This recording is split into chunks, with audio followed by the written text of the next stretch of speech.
In a significant development at the United Nations, Gilad Erdan, Israel's UN envoy, was officially notified of a decision made by UN Secretary General Antonio Guterres. The decision involves a report on children and armed conflicts, which Guterres submits annually to the UN Security Council. This report highlights atrocities such as killing and maiming children, sexual abuse, abduction, recruitment of children, denial of aid access, and attacks on schools and hospitals. Reacting to the decision, Erdan described the Israeli army as the most moral army in the world. I am utterly shocked and disgusted by this shameful decision of the Secretary General. Israel's army is the most moral army in the world. So this immoral decision will only aid the terrorists and reward Hamas.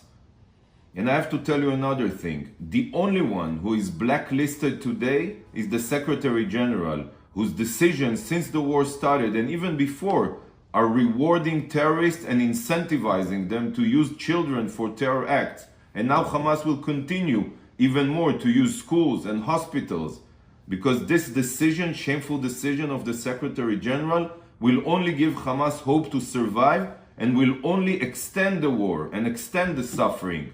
Shame on him.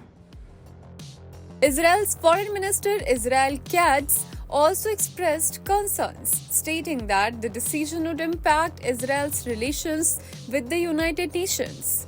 These developments are unfolding against the backdrop of a devastating conflict in the Gaza Strip, which has been ongoing since October 7 of the previous year.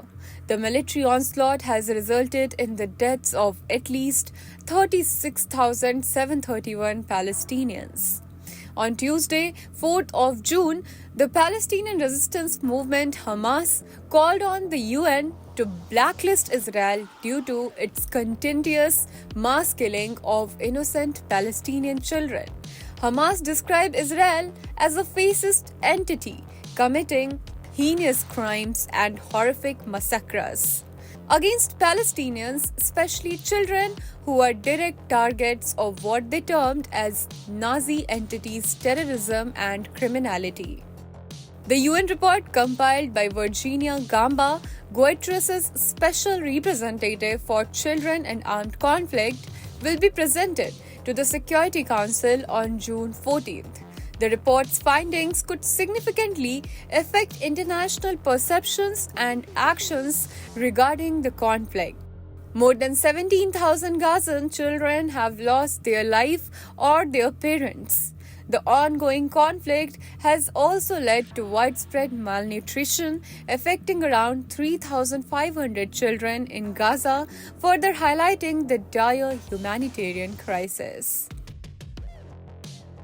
Subscribe to One India channel and never miss an update.